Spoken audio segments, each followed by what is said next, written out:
Dan kemarin saya mendengarkan kesaksian, ya kita semua yang di Malang mendengarkan kesaksian dari Ibu Indri, ya silakan Ibu Indri, ya berikan tepuk tangan bagi kemuliaan nama Tuhan. Ini kesaksiannya luar biasa ya, jangan dilihat kecilnya begini ya, tapi ini dahsyat, nanti lihat ya. Berikan tepuk tangan sekali lagi bagi kemuliaan nama Tuhan. Terima kasih, Shalom, selamat siang. Mohon maaf itu tadi kita agak terbelit-belit di tol tuh karena janjinya kita datang jam 10, baru dikasih izin sama Tuhan datang jam sekarang. Dan tetap saya dalam iman saya, Tuhan Yesus baik. Ya, amin. Perkenalkan, nama saya Indri Hapsari, saya umur 42 tahun, anak saya 5, laki-laki semua, cucu saya 1, perempuan. Kemudian saya bekerja di kantor saya sendiri, saya advokat di Malang.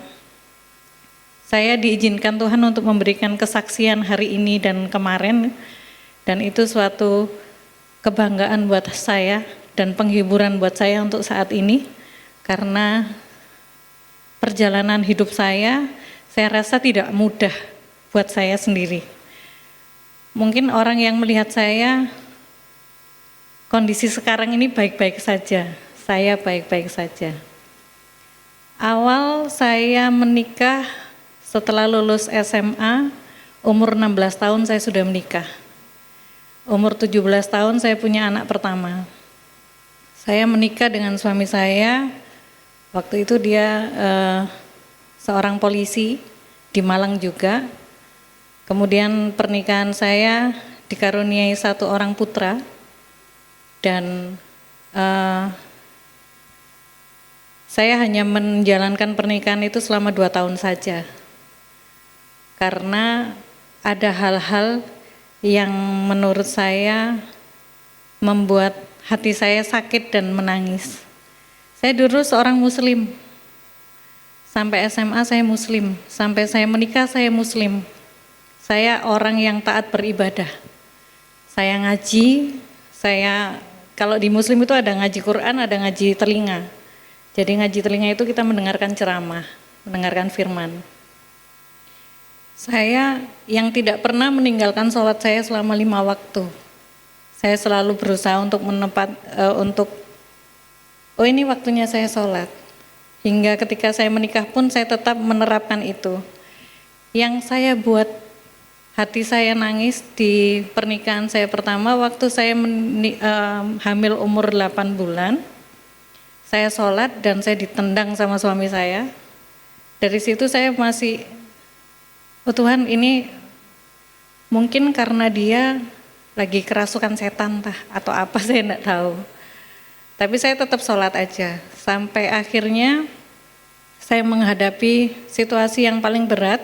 Saya harus memilih untuk bercerai dengan dia, karena saya merasa prinsip kita sudah berbeda. Saya dengan dia prinsipnya sudah sangat berbeda. Karena dia tidak mau sholat, sedangkan di muslim adalah imam kita adalah suami. Apapun kata suami kita terima, kita nurut, kita apa gitu. Saya sudah berusaha seperti itu, saya berusaha baik, saya berusaha menjadi makmum yang baik buat suami saya, tapi ternyata masih kurang. Saya baru di teras rumah nyapu gitu, disapa sama orang lewat itu, saya dipanggil, dipukuli saya di dalam. Secantik apa saya kok sampai digitukan gitu kadang-kadang. Tapi ya saya terima aja, sampai pada akhirnya anak saya umur 12 bulan kalau nggak salah, saya minta pisah sama dia. Saya sudah nggak kuat. Dia ternyata pakai susuk itu 11 di mukanya. Dan saya yang ngambil satu-satu, dan itu nyata, kuasa kegelapan itu ada, saya bilang gitu. Akhirnya ketika saya minta cerai sama dia, saya tetapkan, saya berdoa sama Tuhan, jangan diganggu saya sama orang ini lagi. Ternyata tidak berhenti ketika itu anak saya yang baru umur 12 bulan, kakinya diangkat gini. Di tempat saya itu ada sungai besar, jalurnya sungai Berantas kalau dibilang. Anak saya diangkat, ditaruh di sungai gini, kamu kalau gak mau balik sama aku, anakmu tak lepas loh. Dari situ saya berteriak sama Tuhan saya waktu itu, sama Allah saya minta, kenapa saya nggak ditolongin, kenapa saya dibeginikan terus gitu.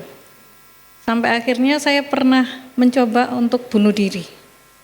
Saya ikut suami saya dulu pulang, terus saya balik lagi dengan anak saya coba untuk bunuh diri.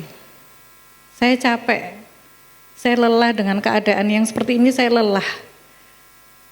Akhirnya ada adik saya yang masih kecil-kecil bilang, jangan meninggal, terus aku bagaimana gitu, adik-adik saya. Saya sholat lagi, saya berusaha untuk sholat, tapi tetap aja nggak ada jawaban. Saya diberi, kenapa ini kok nggak ada jawaban terus? Akhirnya saya mau mencoba bunuh diri lagi yang kedua, karena saking lelahnya hati saya diteror sama dia. Begitu kuasanya dia untuk meneror hati saya dan pikiran saya, sampai anak saya diambil, dirawat sama ibunya dia.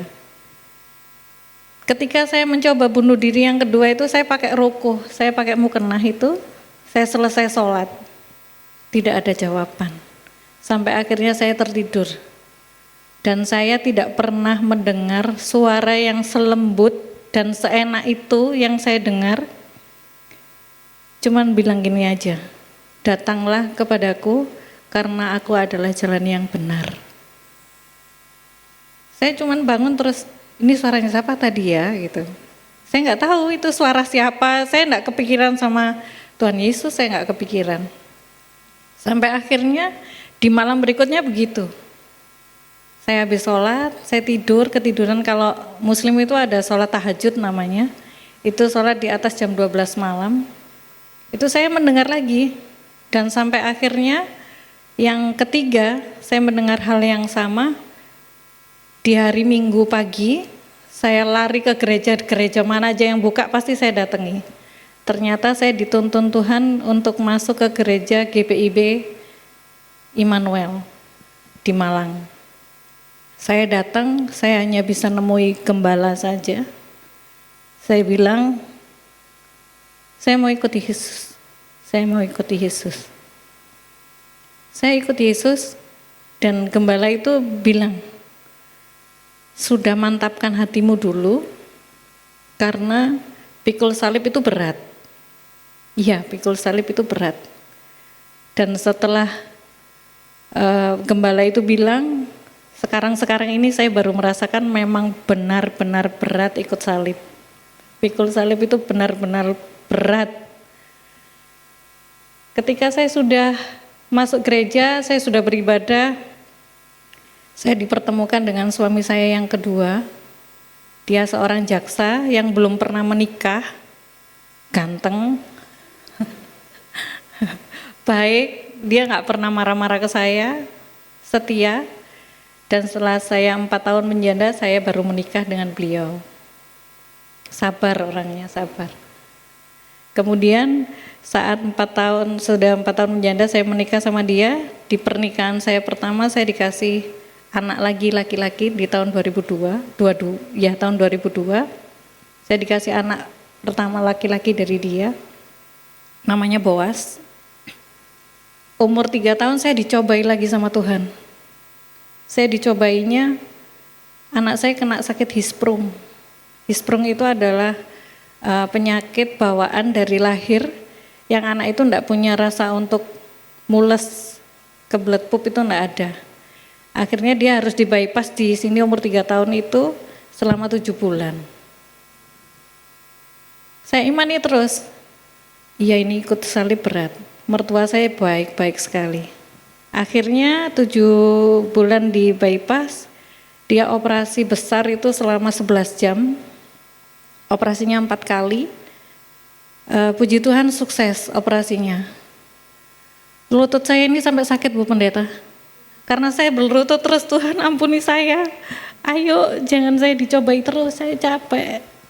Dari awal saya udah bilang saya capek. Tapi Tuhan tidak berhenti.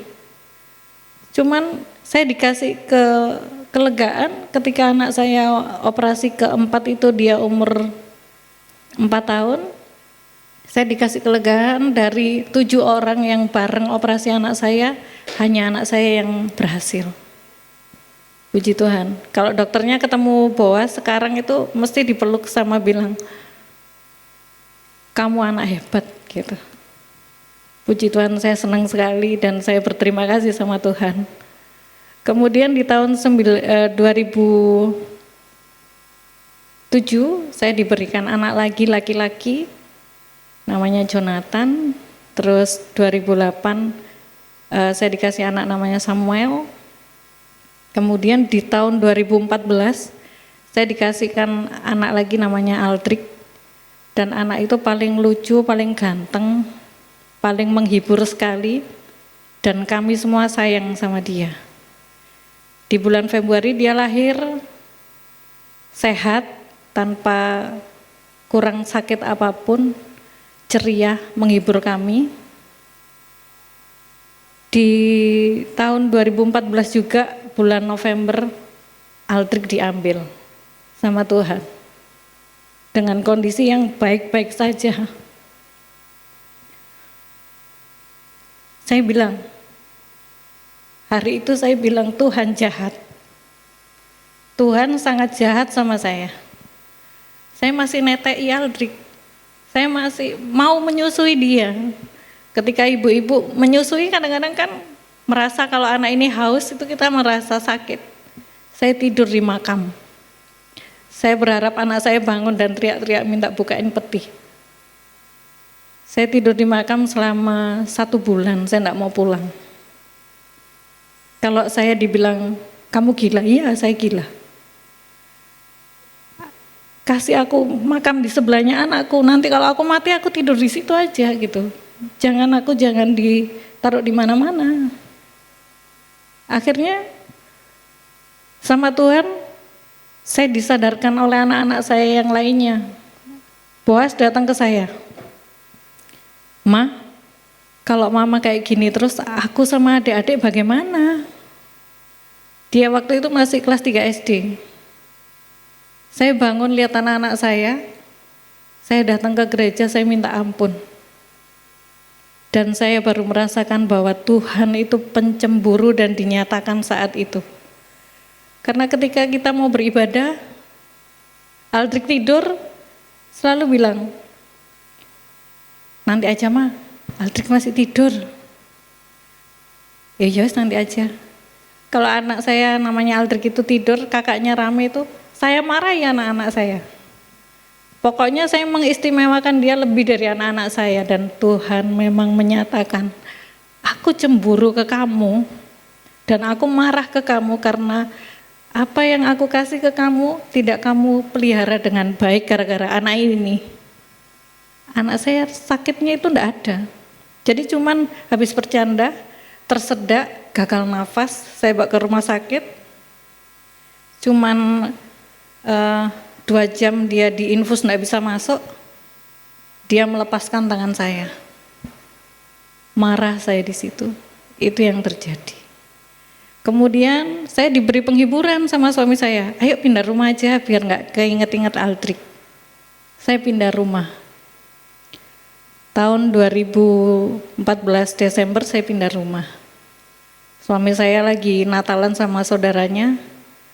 Saya pindah rumah sendiri. Saya enggak mau ikut. Saya enggak mau ketemu orang, saya enggak mau. Saya enggak mau dibilangi sabar ya Andri, sabar. Karena saya tahu saya itu orangnya enggak mau dikasihani. Akhirnya di tahun 2015 saya diberi mujizat lagi. Saya hamil tapi luar kandungan. Dokter saya tahu kalau saya ini orang paling buandel. Yang pasien yang enggak pernah bisa dibilang itu saya. Dri, ini kamu hamil luar kandungan 1,7 cm, harus dioperasi, ovariummu harus diangkat 1. Saya datang ke dokter untuk cari solusi, bukan untuk mengurangi 1 organ saya. Saya enggak mau. Loh nanti kalau pecah itu kamu mati. Enggak apa-apa saya mati. Apa tujuan hidup saya? Mati kok dok, saya bilang gitu. Akhirnya dokter Bambang bilang, kamu tak coba obat ini ya, tapi imunmu mati semua. Coba aja. Saya tetap minum obat, imunnya saya mati selama 2 minggu, sariawan semulut, dan akhirnya gelontor semua. Suami saya nangis-nangis karena lihat mulut saya berdarah. Saya lihat suami saya dan anak-anak saya selalu bilang, Tuhan ini maksudnya apa lagi gitu, kenapa kok begini terus gitu, loh sakit loh ini gitu, saya nggak bisa minum, saya nggak bisa makan, sakit loh gitu. Tapi saya imani aja maksud Tuhan apa, bukan saya merendah, saya nantang Tuhan, maksudnya Tuhan apa ke saya, itu yang terjadi. Dan setelah saya sembuh dari itu, saya diberikan anak namanya Nathan. Diberikan anak. Saya sama suami saya sepakat ini anak terakhir. Iya. Tahun 2016 bulan April dia lahir. Bulan Juli suami saya meninggal. Saya nggak bisa berkata-kata apa lagi. Saya cuman bilang, Tuhan Yesus kok baik banget ya sama saya. Cintanya secinta apa sama saya sampai saya harus kayak gini dengan saya menggendong anak saya umur 3 bulan. Saya harus menyaksikan suami saya meninggal. Dan anak-anak saya masih kecil-kecil. Yang nomor 1 baru SMA. Yang nomor 2 baru SD, masih SD kelas 6 kalau nggak salah. Yang kecil-kecil kelas 1 sama kelas 2. Ini saya gendong terus saya ngapain? Saya berbuat apa dengan usia saya yang 35 tahun menjanda ini? Terus saya harus bekerja apa? Saya bilang gitu. Akhirnya di tahun 2016 saya terpuruk, 2017 saya terpuruk. Tapi saya tetap berusaha dan meyakinkan diri saya bahwa ada maksud Tuhan yang baik buat saya. Dan tahun 2018 saya mulai beraktivitas di advokat lagi, saya menjadi pengacara. Berjalan kehidupan saya dengan baik-baik saja. Tahun 2019 saya sidang MK di Jakarta, saya meninggalkan anak saya 3 bulan. Waktu itu transisi dari kelulusan SD ke SMP anak saya yang nomor 3. Anak saya digondol sama anak pang. Anak saya dibawa sama anak pang dan anak saya sudah bisa minum minuman keras, bisa merokok, bisa ngapa-ngapain. Di sini kaki saya itu enggak bisa jalan. Saya bilang, Tuhan, saya bekerja buat anak-anak saya. Saya mencari perkara-perkara yang tidak berdiri di tempat orang yang zolim. Saya mencari uang halal. Tapi Tuhan berikan 1 kali lagi pencobaan buat saya. Saya putar otak, saya bilang ke partner saya, kamu sidango, uangku bawaan gak apa-apa, aku tak jaga anak-anakku. Akhirnya saya jaga anak saya selama 1 bulan, namanya Jonathan itu. Ayo kita saya enggak pernah marah, saya enggak bisa marah orangnya. Saya cuman bilang, Mama di rumah jagain kalian semua, kita lihat perekonomian kita bagaimana. Akhirnya yang dari kita suka makan ayam, turun ke tempe, turun terus. Akhirnya anak saya minta ampun, Ma, kalau Mama gak kerja kita ya apa Ma, mosok jalan kaki sekolah, mosok. Ya aku nuruti kalian, kalau aku di rumah ya gini, kalau Mama di rumah ya kondisinya seperti ini. Ya ayo, adik jadi minum susu 1 saset sehari, padahal 1 kilo adiknya kadang-kadang 1 minggu. Ya gara-gara Dimas, gara-gara Jonathan berarti mah, kalau korbannya jadi kakak-kakak sama adik-adik. Mama nggak mau menjudge kamu bahwa ini kamu yang salah gitu. Ini ya mungkin salah Mama, jadi Mama ya harus mau gitu. Akhirnya anak saya minta ampun dan sekarang menjadi anak yang diberkati Tuhan. Dia selalu datang gereja dan pelayanan. Kalah saya sama anak saya. Tapi yaitu kebaikan Tuhan tidak selesai buat saya. 1 bulan yang lalu saya periksa di dokter Bambang lagi karena ada kelainan datang bulan saya yang tidak lancar. Dokter Bambang menyarankan saya biopsi ya Andri gitu. Biopsi itu buat apa dok? Biar tahu kamu punya kanker apa tumor. Wes, apalagi dok gitu. Dokter Bambang itu dokter yang paling teliti di Malang, SPOG. Akhirnya saya datang, saya biopsi, saya dikasih kabar, Andri, kanker serviks stadium 2. Tuhan, saya bilang, saya bekerja buat anak saya sendiri nih, sudahan. Ampuni saya gitu. Apalagi yang harus saya terima sekarang? Saya datang ke anak-anak saya bilang, mama kanker. Anak saya cuman bilang, Tuhan pasti bantu kita kok ma, kita nggak pernah sendirian. Saya bilang ke anak saya, boleh mama bilang Tuhan jahat? Gak boleh, gak boleh.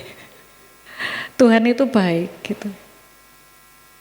Mama nantilah pasti dikasih tahu sama anak saya yang nomor 2 itu, bilang, Mama nantilah dikasih tahu orang-orang yang baik itu mana, orang-orang yang jahat itu mana di saat mama sakit gitu.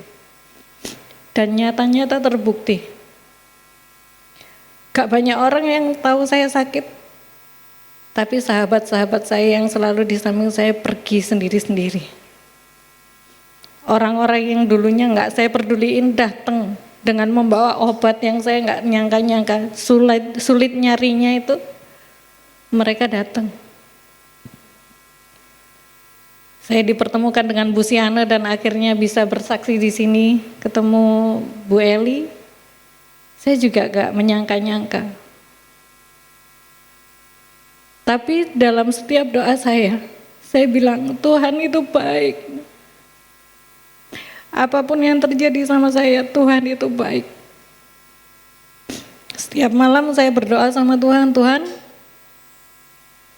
beri kesempatan saya untuk saya membuktikan bahwa Tuhan benar-benar baik di hidup saya. Dan Tuhan selalu menjawab dengan ayat-ayat yang saya baca. Saya nggak pernah namanya baca ayat Rut itu, saya nggak pernah. Tapi saya dikasihkan ayat Rut. Ayat Rut yang bilang bahwa imanmu itu yang menguatkanmu gitu. Iya Tuhan, imanku yang menguatkanku. Karena ibu saya masih muslim dan bapak saya masih muslim, ada orang yang datang ke saya, Mbak Indri, itu penyakitnya sampean itu gara-gara masih ada ganjalan orang tua sampean ke sampean gitu. Oke, saya harus ngapain?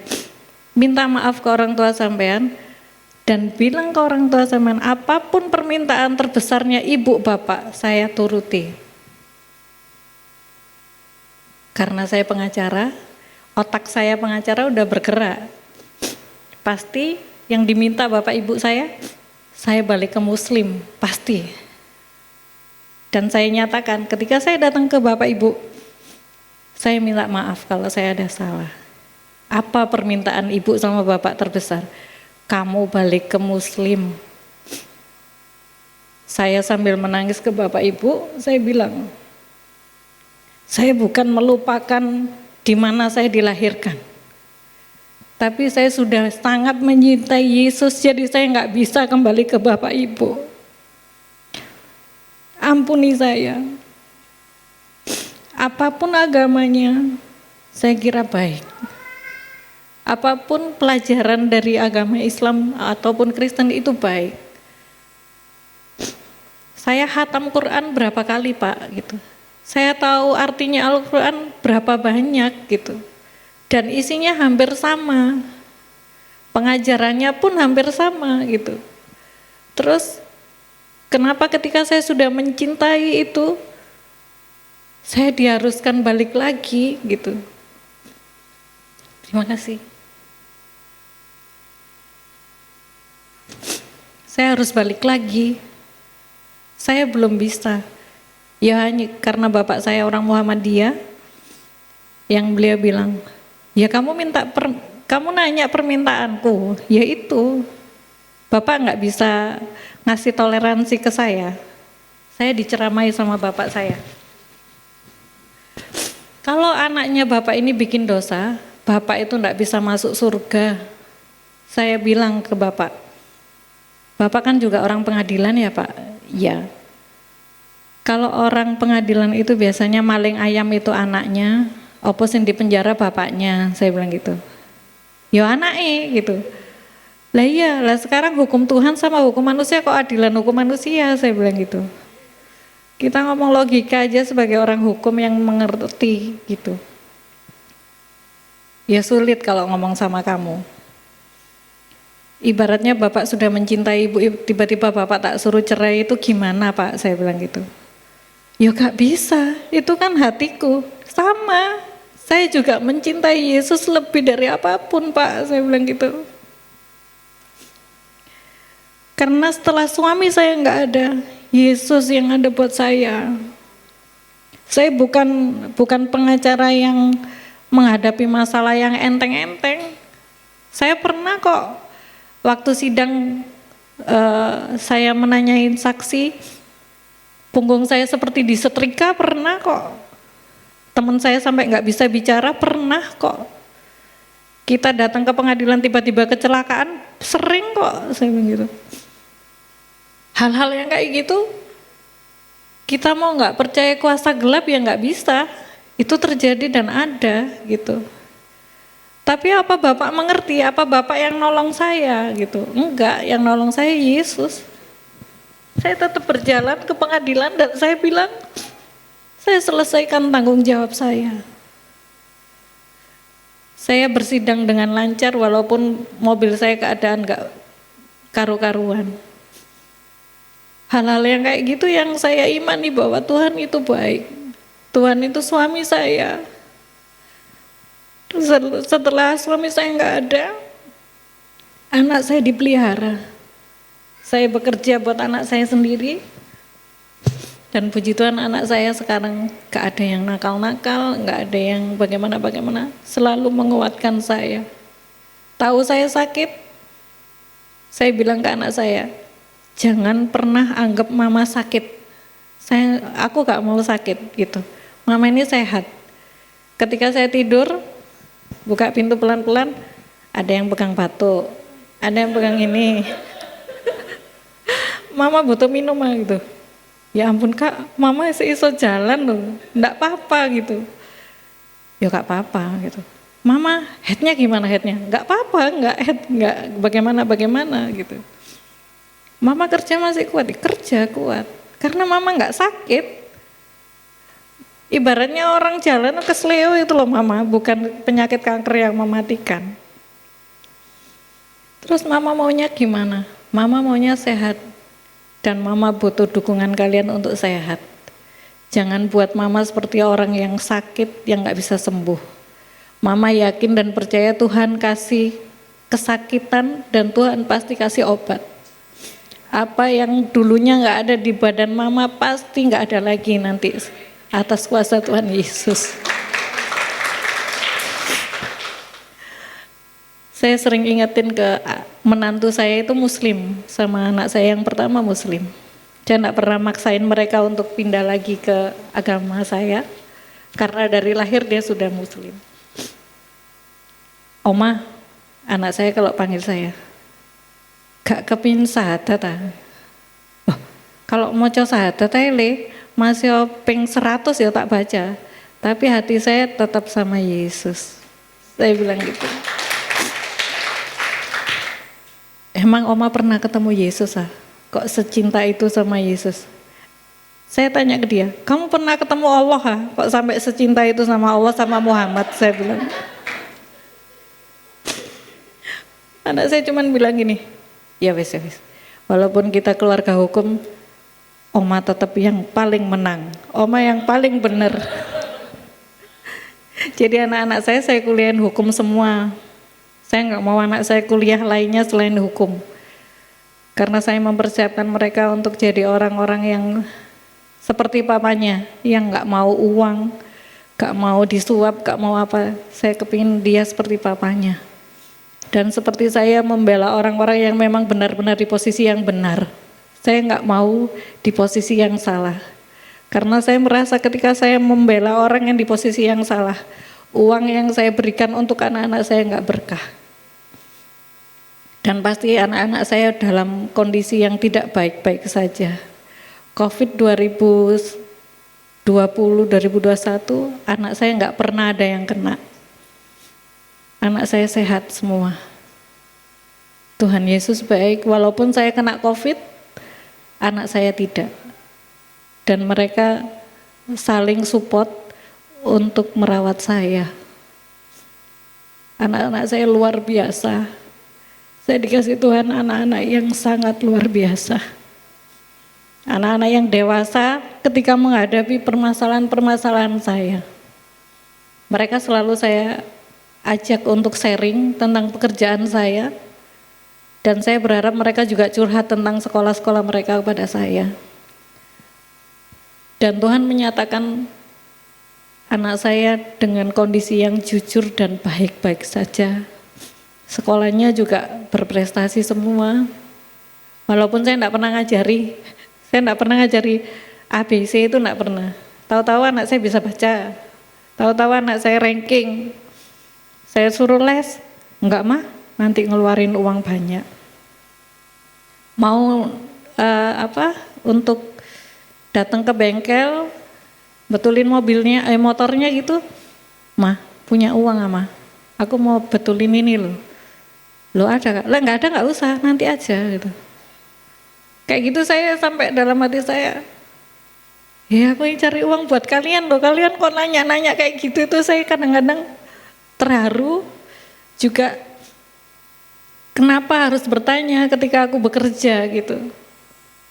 Cuman mereka bilang, gak tega lihat mama pergi pagi pulang malam. Advokat itu seperti dokter 24 jam itu loh Bu. Kalau sudah di rumah, ditelepon klien, Mbak aku dampingono di Polres jam 2 malam ya datang. Tidur di penjara saya ya pernah. Klien saya gak mau ditinggal. Aku gak mau ditinggal Mbak, stres aku, tidur saya di penjara. Seperti itu hal-hal yang saya lakukan yang sampai akhirnya anak-anak saya bilang, aku kuliah cepet-cepet selesai terus mama berhenti ya.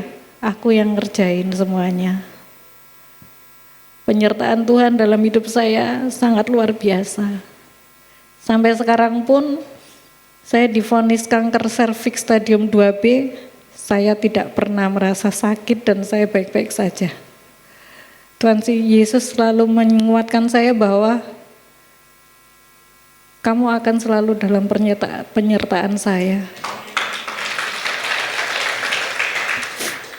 Saya tidak pernah berkesaksian seperti ini. Saya juga kaget Bu Pendeta bilang untuk saya datang ke sini. Dan terima kasih. Mungkin pengalaman saya bisa menjadikan orang-orang yang dipilih oleh Kristus lebih kuat di dalam Tuhan Yesus. Terima kasih. Shalom, selamat siang. Wow.